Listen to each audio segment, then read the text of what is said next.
नमस्कार, स्वागत है आपका। आपके साथ मैं दीपेश बरगले। ओबीसी आरक्षण की वजह से मध्य प्रदेश में लंबे समय से स्थानीय चुनाव में पेच फंसा हुआ है, लेकिन ओबीसी आरक्षण पर सुनवाई करते हुए सुप्रीम कोर्ट ने चुनाव आयोग को चुनाव कराने का आदेश दे दिया। तो अब सुप्रीम कोर्ट के आदेश के मुताबिक स्थानीय चुनाव बिना आरक्षण के कराने होंगे। लेकिन क्या यह संभव है? अब कांग्रेस इस मुद्दे को लेकर सरकार पर निशाना साध रही है और ओबीसी आरक्षण को लेकर मंशा पर सवाल खड़े कर रही है। तो ऐसे में सवाल उठते हैं कि ओबीसी आरक्षण पर अब आगे क्या होगा? सरकार के सामने क्या कोई विकल्प बचता है? सियासी पार्टियों के लिए कहीं यह मसला गले की फांस तो नहीं बन गया है? ओबीसी को साधने की आखिर होड़ मची क्यों है? खुद को क्या ओबीसी वर्ग का ज्यादा हितैषी बताने की होड़ के कारण इस तरह की परिस्थितियां निर्मित हुई है?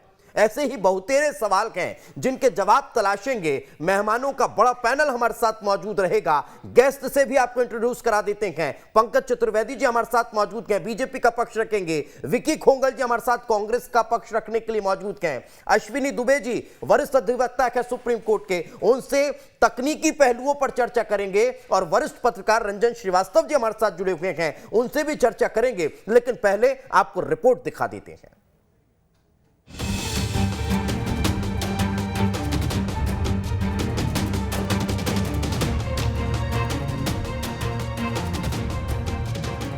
मध्य प्रदेश में लंबे समय से टाले जा रहे पंचायत चुनावों को लेकर अब तस्वीर साफ हो गई है। सुप्रीम कोर्ट ने चुनाव आयोग को 2 हफ्ते में अधिसूचना जारी करने का आदेश दिया है। हम तैयार हैं चुनाव करने के लिए, हम पूरी तरीके से तैयार हैं। हमारे लिए 2 हफ्ता बहुत समय है, क्योंकि हम तो पूरी तरीके से तैयार बैठे हैं। हम तो आज ही अनाउंस कर सकते हैं। सरकार का अधिकार है तो वो रिव्यू पिटीशन दायर करेंगे। अगर उसमें आदेश में कोई परिवर्तन होता है माननीय न्यायालय के, तो हम उसका पालन करेंगे। सरकार की मांग है कि स्थानीय चुनाव 35% आरक्षण के साथ ही कराए जाएं, लेकिन अब सुप्रीम कोर्ट ने राज्य पिछड़ा वर्ग कल्याण आयोग की रिपोर्ट को अधूरी मानते हुए क्या कुछ कहा है, वो भी जान लीजिए। सुप्रीम कोर्ट ने ओबीसी आरक्षण को लेकर राज्य आयोग की रिपोर्ट अधूरी मानी है। साथ ही सरकार ने 5 साल में चुनाव कराने की जिम्मेदारी को भी याद दिलाया। चुनाव आयोग को 2 हफ्ते में अधिसूचना जारी करने का आदेश दिया। तय शर्तों के बिना ओबीसी आरक्षण की अनुमति देने से इनकार किया। SC/ST आरक्षण के साथ ही चुनाव कराने होंगे। सुप्रीम कोर्ट ने सरकार को ट्रिपल टेस्ट कराने के लिए समय देने से इनकार किया। सुप्रीम कोर्ट के फैसले पर राज्य सरकार चिंता में है। कांग्रेस भी सरकार की मंशा पर सवाल उठा रही है। तो वहीं दूसरी तरफ मुख्यमंत्री ओबीसी वर्ग को भरोसा देते हुए कह रहे हैं कि हम कोशिश कर रहे हैं कि चुनाव ओबीसी आरक्षण के साथ ही हो। सरकार का कहना है कि उसने अभी तक कोर्ट के फैसले का विस्तार से अध्ययन नहीं किया है। सरकार ओबीसी आरक्षण के साथ स्थानीय चुनाव कराने के पक्ष में है। रिव्यू पिटीशन डालने की भी बात कह रही है। ओबीसी आरक्षण के साथ चुनाव कराने के लिए कोर्ट से सिफारिश करेगी। कांग्रेस पर मामला उलझाने का आरोप लगा रही है। ओबीसी आरक्षण को लेकर गंभीर होने का दावा भी कर रही है। अभी माननीय सर्वोच्च न्यायालय का फैसला आया है। विस्तृत अध्ययन हमने अभी नहीं किया है, लेकिन ओबीसी आरक्षण के साथ ही पंचायत के चुनाव हो, इसके लिए रिव्यू पिटीशन हम दायर करेंगे। सुप्रीम कोर्ट के आदेश के बाद सरकार भले ही रिव्यू पिटीशन की बात कह रही हो, लेकिन चुनाव कराने के आदेश के बाद सरकार की मुश्किलें बढ़ गई हैं और कांग्रेस भी सरकार पर आरोप लगा रही है कि सरकार ओबीसी वर्ग को लेकर गंभीर नहीं है। 20 साल से आप सत्ता में हैं, 2 साल से आप चुनाव नहीं करा रहे हो। यहाँ पर स्थानीय चुनाव होना है क्योंकि आपको पता है कि आपकी हालत दाल बदली है। सरकार जानबूझ के चुनाव नहीं कराना चाहती है, इस वजह से ये परिस्थिति निर्मित कर रही है। ये सरकार की जिम्मेदारी है। अगर आप गलत आंकड़े प्रस्तुत करोगे हमारे न्यायालय के सामने तो ये परिस्थिति बननी है। इससे स्पष्ट हो रहा है कि आपकी नीयत खराब है ना। आरक्षण पर सुप्रीम कोर्ट के आदेश के बाद सरकार टेंशन में है, तो वहीं फैसले के बाद विपक्ष भी हमलावर है। अब भले ही सरकार रिव्यू पिटीशन डालने की बात कह रही हो, लेकिन मामला तो तभी हाथ से निकल गया था जब कांग्रेस मामले को कोर्ट में ले गई थी। Team news 8। तो सभी मेहमानों का स्वागत करने के साथ इस चर्चा की शुरुआत करते हैं। पंकज चतुर्वेदी जी हमारे साथ हैं, विकी खोंगल जी हमारे साथ हैं, आदित्य दुबे जी हमारे साथ हैं, अश्विनी दुबे जी हमारे साथ हैं और रंजन श्रीवास्तव जी हैं। आप सभी का एक बार फिर बहुत बहुत स्वागत। पंकज जी से शुरुआत करते हैं। पंकज जी, 37 जिलों का दौरा, 110 पेज की रिपोर्ट, लगभग 600 पन्नों के एनेक्चर और 8000 पन्नों के वोटर लिस्ट भी इस ओबीसी को आरक्षण नहीं दिला पाई पंचायत और निकाय चुनाव के लिहाज से। अब क्या बचता है सर? देखिए दीपेश जी, दो विषय हैं। पहला, एक सरकार के प्रयास, सरकार का पक्ष जो पिछड़ा वर्ग कल्याण आयोग ने रखा, जैसा सुप्रीम कोर्ट का ट्रिपल टेस्ट का निर्देश था, एक बिंदु वो है। और दूसरा सुप्रीम कोर्ट का निर्णय। और सुप्रीम कोर्ट ने अपने निर्णय में दीपेश जी बहुत स्पष्ट तौर पर कहा है कि ये जो रिपोर्ट आपके ट्रिपल टेस्ट की है, ये 2 साल पुरानी परिस्थितियों में लागू नहीं की जाएगी और चुनाव लंबित हैं, इसलिए 2 साल पूर्व की परिस्थिति में जैसा था वैसे के आधार पर चुनाव कराया जाए। यानी सरकार के तरफ से ट्रिपल टेस्ट को लेकर जो निर्धारित समय सीमा थी, उस पर सरकार ने पिछड़ा वर्ग कल्याण आयोग का गठन किया। और जैसा इंदिरासानी प्रकरण में 1992 के बाद सुप्रीम कोर्ट के निर्देश है कि प्रतिवर्ष ट्रिपल टेस्ट कराया जाए, जिसमें ओबीसी वर्ग की सामाजिक, आर्थिक, राजनीतिक और शैक्षणिक स्थिति का सर्वे कराया जाए और उसके आधार पर तय किया जाए कि ओबीसी वर्ग की कौन सी जातियों को आरक्षण का लाभ मिलेगा, कौन को नहीं मिलेगा। ट्रिपल टेस्ट की मंशा है और ये 1992 के इंदिरासानी केस में सुप्रीम कोर्ट ने बहुत स्पष्ट तौर पर कहा। लेकिन दीपेश जी, मध्य प्रदेश में विसंगति दूसरी है। मैं आपको एक चित्र दिखाता हूँ, आग्रह करूंगा कि यदि ये हाईलाइट हो जाए तो बड़ी कृपा होगी। ये कांग्रेस पार्टी की 2019 की 8 जुलाई 2019 का गजट नोटिफिकेशन सरकार ने किया था। उसके बाद विधानसभा में ये जो अध्यादेश लाए, क्योंकि गजट ऑर्डिनेंस पास किया था, फिर नियम लेकर आए, तो उसमें इन्होंने बहुत स्पष्ट तौर पर लिखा कि मध्य प्रदेश में ओबीसी की आबादी 27% है और इस 27% ओबीसी आबादी का आरक्षण बढ़ाकर 14 से 27% किया जाए, ऐसा इसमें लिखा हुआ है कि प्रमाण है सार्वजनिक। और इसी को कांग्रेस की कमलनाथ की तत्कालीन सरकार ने हाई कोर्ट में रखा। अब दीपक जी ये बताइए कि 27% आबादी को क्या कोई 27% आरक्षण देगा, 100% आरक्षण देगा? आज वो भैया जिनकी कह रहे हैं कि दाल पतली है, जिनकी दाल पतली फसल टूटी, चुनाव के मैदान से भाग गए, तब उनके मुंह में दही जमा था कि जब कांग्रेस कमलनाथ जी की सरकार ने विधानसभा में हाई कोर्ट में 27% का लिख कर दिया ओबीसी आबादी मध्य प्रदेश की। फिर चलिए वहां तक भी ठीक था। जब हाई कोर्ट में कमलनाथ सरकार के आदेश को स्टे मिला 3 प्रकरणों पर, तो तब कमलनाथ सरकार के महाधिवक्ता अधिवक्ता कोर्ट ने प्रस्तुत नहीं थे एक बिंदु, और उसके बाद उस मामले की हाई कोर्ट के स्टे की अपील कमलनाथ जी की सरकार ने सुप्रीम कोर्ट में नहीं करी। ये सुप्रीम कोर्ट कब गए? जब शिवराज सिंह चौहान जी की भारतीय जनता पार्टी की सरकार ने 27% ओबीसी आरक्षण के साथ मध्य प्रदेश में 3 लाख से अधिक जनप्रतिनिधियों के पंचायत चुनाव की प्रक्रिया प्रारंभ कर दी और 2 चरणों का नामांकन हो गया। पर कांग्रेस के लोग चाहते नहीं थे कि ओबीसी को 27% आरक्षण मिले, नहीं तो दिग्विजय सिंह जी 10 साल तक मुख्यमंत्री लागू कर देते। कमलनाथ जी ने कैसे लागू किया? सबके सामने के 27% आबादी लिख कर दे रहे हो, उसको 100% रिजर्वेशन मिलेगा नहीं। और फिर सुप्रीम कोर्ट में तब नहीं गए, ये उस समय गए जब भाजपा की सरकार ने 27% ओबीसी आरक्षण लागू कर दिया। गए किस लिए? रोटेशन के लिए। रोटेशन किसका होगा? पशु पक्षियों का, जीव जंतु का तो नहीं होगा, आरक्षण की प्रक्रिया का होगा। और वहां जब इनको हाई कोर्ट से चैन नहीं मिली, हाई कोर्ट ने मना कर दिया कि हम प्रक्रिया संपन्न करेंगे, तो सुप्रीम कोर्ट चले गए। 2 बार सुप्रीम कोर्ट गए और षड्यंत्र पूर्वक ओबीसी वर्ग का 27% आरक्षण चुन किया। दीपेश जी, सबसे महत्वपूर्ण बिंदु यह है कि यह देश के पूरे ओबीसी वर्ग का विषय, क्योंकि आज के आदेश में सुप्रीम कोर्ट ने उल्लेख किया है कि देश के सभी राज्यों को इसका पालन करना पड़ेगा, इसीलिए मुख्यमंत्री शिवराज पंकज जी आप भी स्वीकार करते हैं ना कि जैसा हरियाणा में हुड्डा साहब ने किया था 10% दे करके और गले की फांस बना दिया था, वही स्थिति यहाँ पर भी मध्य प्रदेश में हो चुकी है कि कमलनाथ जी कह तो गए 27%, लेकिन अब वो भारतीय जनता पार्टी की सरकार के लिए भी मुसीबत खड़ी हो चुकी है। मैं लौटता हूँ सर, जवाब लूंगा ना, क्योंकि अब हम ना तो दे पा रखे हैं ना उसके लिए कुछ कर पा रखे हैं। कोर्ट अगर शून्य कर रहा है तब भी हमारे लिए परेशानी है ना। हम कैसे अब चुनाव संपन्न कराएंगे और अगर होंगे तो फिर किस परिस्थिति में होंगे? मैं लौटूंगा, जवाब लूंगा आपसे। विकी जी, क्या सिर्फ अब इस मसले को लेकर राजनीति की कांग्रेस कर रही है या फिर कोई विचार विमर्श भी कर रही है?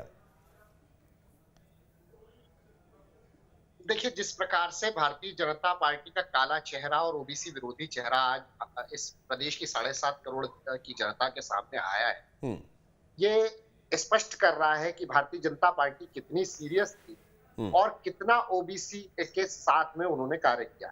आज 18 वर्षों से भारतीय जनता पार्टी का शासन है मध्य प्रदेश के अंदर क्या एक कोई ऐसा निर्णय बता सकते हैं भारतीय जनता पार्टी के वक्ता प्रवक्ता की जिसमें भारतीय जनता पार्टी ने ओबीसी के विकास के लिए, ओबीसी के युवाओं के उन्नयन के लिए कभी कोई प्रयास कभी किया हो भारतीय जनता पार्टी ने? मंत्रिमंडल में 10% ओबीसी मंत्री हैं भाई साहब। मंत्री ओबीसी मुख्यमंत्री बनाना या ओबीसी मंत्री बनाना, ये ओबीसी की विभिन्न जातियों के उन्नयन के लिए उनके विकास का कोई पैमाना नहीं है। सुप्रीम कोर्ट के निर्देश के तहत समय रहते ट्रिपल टेस्ट की प्रक्रियाओं को पूरा नहीं किया गया, उसके बाद आधे अधूरे आंकड़े दिए जाते हैं। अरे कमलनाथ सरकार ने तो 14 से 27% आरक्षण किया था और बाकायदा जो है सदन में माननीय विधानसभा के अंदर अध्यादेश लेकर आई थी। क्या आज तक पिछले 17-18 सालों में क्या भारतीय जनता पार्टी विकी जी, ये जो परेशानी खड़ी हुई है ये तभी से हुई है। इसको लेकर एक सवाल, उसके बाद मैं आगे गेस्ट से कमेंट लूंगा। सवाल ये है सर कि अगर कांग्रेस पार्टी का इतिहास देखें तो आप लोगों के पास बड़े बड़े राष्ट्रीय स्तर के अधिवक्ताओं की फौज है, लेकिन क्या इस तरफ कोई ध्यान नहीं दिया गया कि ये संभव भी है या नहीं है कि 14 से बढ़ाकर 27 कर देंगे तो कहीं पेच नहीं फंसेगा? सर 14 से बढ़ाकर 15 भी कर देते तब भी कोर्ट खारिज कर देता। 27 करने का रास्ता आखिर निकाला कैसे? क्या अधिवक्ताओं से कोई डिस्कस नहीं किया गया था? ऐसे बहुत से राज्य हैं इस देश के अंदर, जैसे कि तमिलनाडु की यदि हम बात करें तो वहां पर भी 50% की जो सीमा है उसको पार किया गया है, लेकिन विभिन्न परिस्थितियों के अंदर किया गया है। वहां के माननीय हाईकोर्ट के सामने जो है जेन्युइन डेटा प्रस्तुत करके किया गया है और हम भी उसी आधार पर करने वाले थे, क्योंकि मध्य प्रदेश में ओबीसी की आबादी जो है वो लगभग 56% है। तो वो सारे सर आपके नोटिफिकेशन में 27% लिखी हुई है, आप तो 100% की मांग कर रहे थे। जिस नोटिफिकेशन की बात ये कर रहे हैं वो कमलनाथ सरकार के दौरान दिया गया नोटिफिकेशन था, विधानसभा के अंदर दिया हुआ नोटिफिकेशन था। आप यदि उस नोटिफिकेशन को इतना सीरियसली ले रहे थे तो कमलनाथ सरकार को गिरे हुए आज 2 साल हो गए। 2 साल में आप उस त्रुटि को ठीक नहीं कर पाए। इससे ज्यादा हास्यास्पद मतलब आप मानते हैं ना कि हमने गलती की थी? मैं फिर यही तो सवाल कर रहा था ना सर कि जो लीगल एडवाइस आप लोगों को लेनी चाहिए थी उसमें कमी रही। वो वहां पर मौन खड़े रहे, उसके बावजूद वो वहां पर मौन खड़े रहे। इससे ज्यादा हास्यास्पद बात तो और कुछ हो नहीं सकती। आप ट्रिपल टेस्ट में आधी अधूरी जानकारियां प्रस्तुत करें। आप तो सर ये ट्रिपल टेस्ट उस वक्त क्यों नहीं हुआ जब प्रदेश में कांग्रेस पार्टी की सरकार थी? एक आंकड़े आप आज तो वीडी शर्मा जी ने एक और आरोप लगाया। सुनिए ना विकी जी, जवाब दीजिए, फिर मैं अश्विनी जी का रुख करूंगा।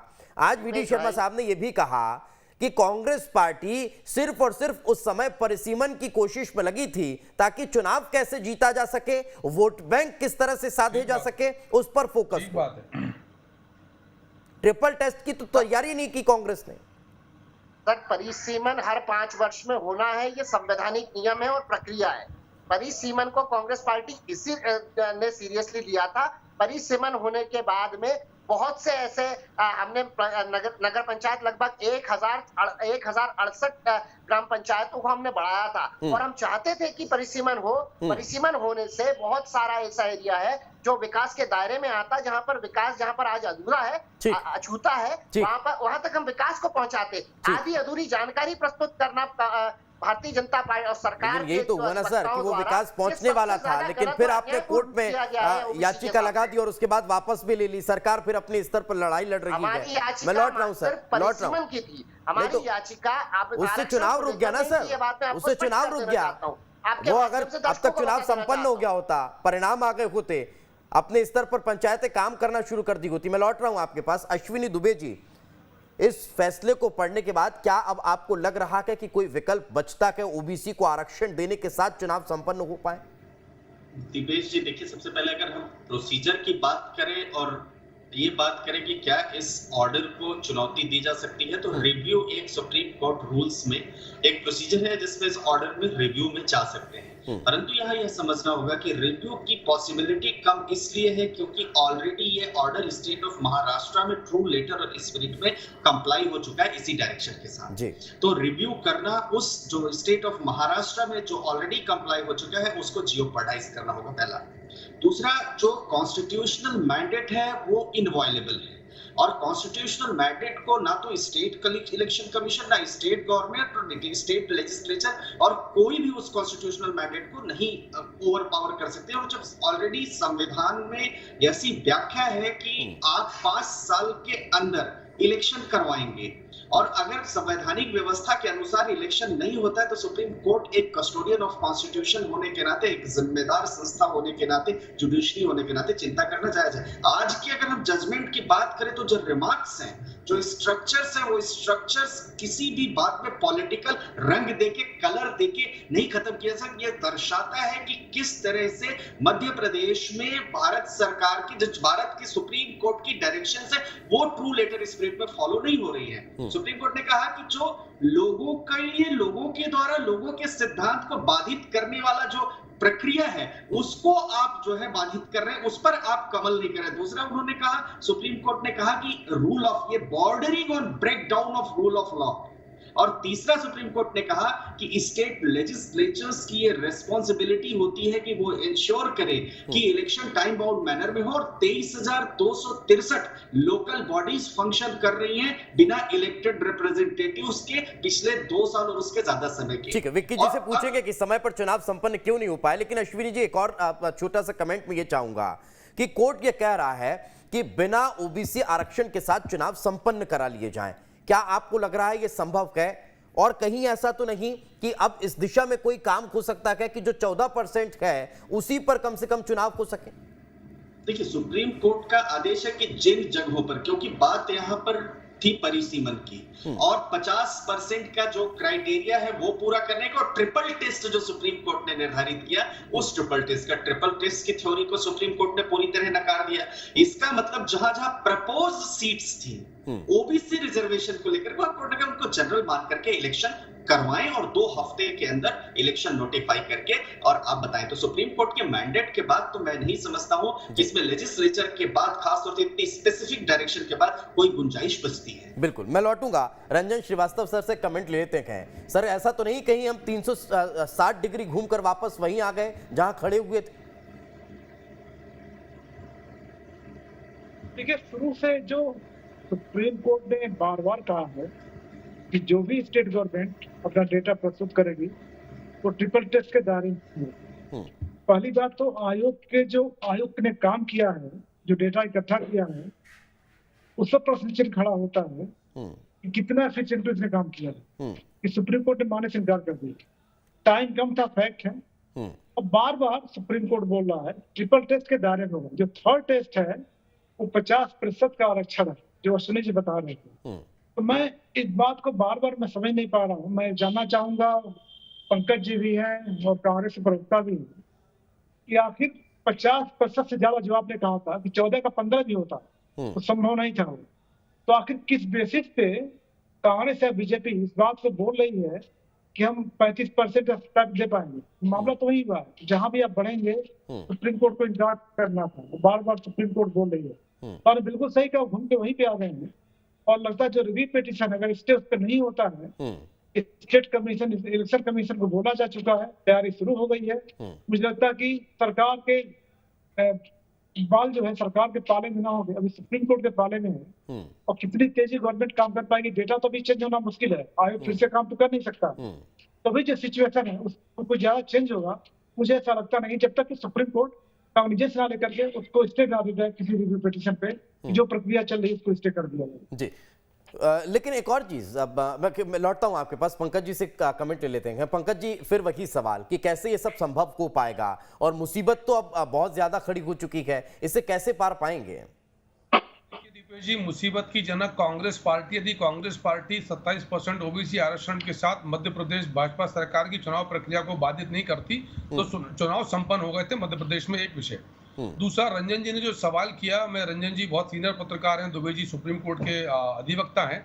मैं सिर्फ ये, जो जितनी मेरा अल्प ज्ञान है वो ज्ञान ये कहता है कि विधायिका को लेकर ओबीसी वर्ग में आरक्षण का कोई प्रावधान नहीं है विधानसभा चुनाव, लोकसभा चुनाव को लेकर, सत्य बात। पर राज्यों को पंचायती राज अधिनियम में और नगर पालिका नगर निगम के अधिनियम में इस बात के अधिकार मिले हैं, और इसीलिए मध्य प्रदेश में 20, 16 और 14% ओबीसी आरक्षण लागू था। और जिस 50% की बात किया तो 50% सीमा में लागू था। पर वहीं राज्यों को इस बात का भी अधिकार है कि यदि जनसंख्या के आधार पर जिस ट्रिपल टेस्ट की बात सुप्रीम कोर्ट करता है, ट्रिपल टेस्ट की बात कहां से आई? ये संविधान में विषय नहीं है। ये सुप्रीम कोर्ट ने इंदिरा साहनी प्रकरण में 1992 में, अश्विनी जी ज्यादा जानते हैं उसके बारे में, 1992 में फैसला लिया कि किसी भी परिस्थिति में आरक्षण 50% की सीमा के बाहर नहीं होना चाहिए। 1992 का फैसला है। और हर जगह इंदिरा साहनी प्रकरण की ही उदाहरण पेश किया जाता है जब भी कोई न्यायिक विषय आता है। महाराष्ट्र के विषय का दुबई जिक्र किया, महाराष्ट्र का प्रकरण अलग है। महाराष्ट्र के लोग समय सीमा पर ट्रिपल टेस्ट की रिपोर्ट प्रस्तुत नहीं कर पाए।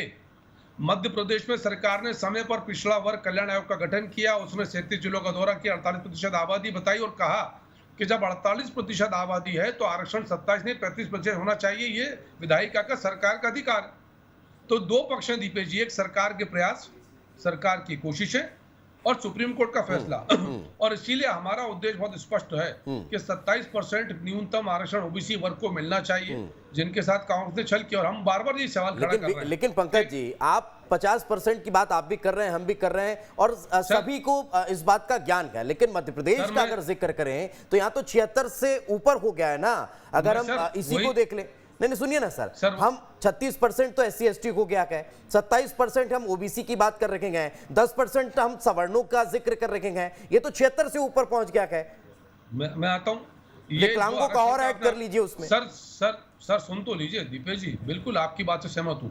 ये आंकड़ा शैक्षणिक संस्थाओं के लिए लागू है। अभी नीट में भारत सरकार ने 27% ओबीसी आरक्षण लागू किया है। 10% सामान्य वर्ग के लिए आर्थिक आधार पर आरक्षण लागू है। सिर्फ विधायिका के अलावा, यानी लोकसभा विधानसभा के अलावा और पंचायत चुनाव का ये विषय देश भर में कांग्रेस की लापरवाही से लागू हो गया, नहीं तो बाकी जगह लागू है कि नहीं? तो आप यही आग्रह हम कोर्ट से करना चाहते हैं और हमारे जो अधिवक्ता हैं, जो सरकार की तरफ से पक्ष है, वो यही आग्रह करेंगे कि शैक्षणिक संस्थाओं में मध्य प्रदेश में 27% आरक्षण लागू। मैं लौट रहा हूं, विकी जी जवाब लूंगा आपसे। ठीक है सर, विकी जी जवाब लूंगा, लेकिन रंजन जी से कमेंट ले लेता हूं। रंजन जी, फिर तो विधायिका और माफ कीजिएगा, विधायिका में भी इस बात का प्रावधान हो जाना चाहिए ताकि मजबूती से ओबीसी का पक्ष वहां पर उठता रहे। फिर वही उसी बात कहूंगा, सुप्रीम कोर्ट ने बहुत क्लियर बोला था कि ट्रिपल टेस्ट के अंदर भी जो भी डेटा होगा, पंकज जी सहमत होंगे इससे, तो ट्रिपल टेस्ट का जो थर्ड टेस्ट है वो 50% का गाइडलाइन है। तो आखिर कैसे उसको डिफाइन, सुप्रीम कोर्ट अपने गाइडलाइन को क्या डिफाइन करती, ये तो बहुत क्लियर है। और दूसरा मैं पंकज जी से जानना चाहूंगा कि जो आयोग ने काम किया वो कितने दिन में काम किया, कैसे काम किया, क्या उसके पास कितने लोग थे कि पूरे स्टेट में इतने समय में। बिल्कुल सर, वक्त रहा तो मैं जवाब लूंगा, लेकिन विकी जी से कमेंट ले लेता हूँ। विकी जी, सवाल यही कि कहीं ऐसा तो नहीं कि भारतीय जनता पार्टी के हार्ट हिंदुत्व के कार्ड के लिए अब कहीं ना कहीं ओबीसी का हितैषी बनना बहुत जरूरी, और यही वजह कि जल्दबाजी में एक बड़ा फैसला ले लिया बिना अध्ययन के?